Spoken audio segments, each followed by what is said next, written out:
बस्ती वाली सुना हमर जान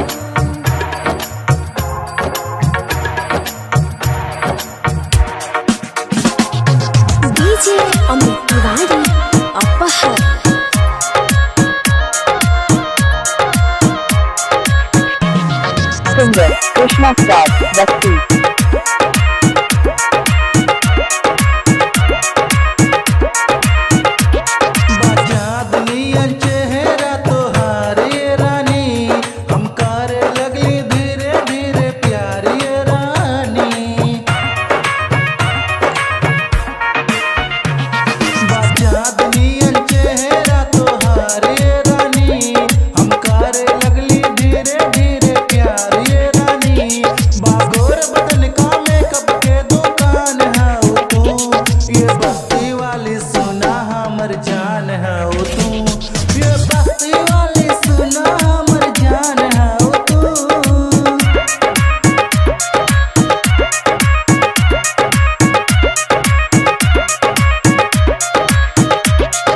सिंगर कृष्णा स्टार बस्ती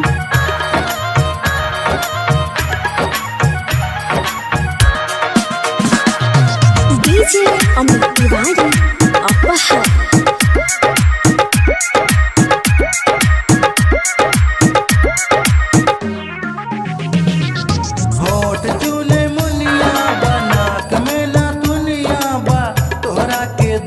भाई पागल पूरा दुनिया बा सुना गेंदा के बोल प्यार काला कबूल सुना ये महारानी दर्द दिलवा के जान सुन बनारस के खाए वाला पान है तू ये बस्ती वाली सुना हमर जान है तू ये बस्ती वाली सुना हमर जान है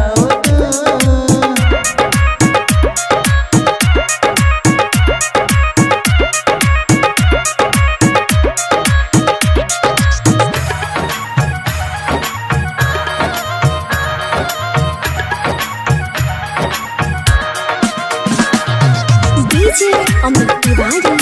अपहर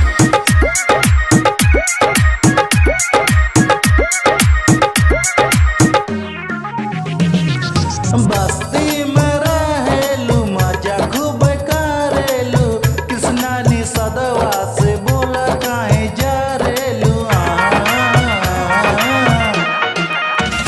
देखी अखिया के काजल हम बैली रे पागल तोर कातिल मुस्कान का ले बेजान का विधाता के भेजल वरदान है तू ये बस्ती वाली सुना हमर जान है तू ये बस्ती वाली सुना हमर जान है तू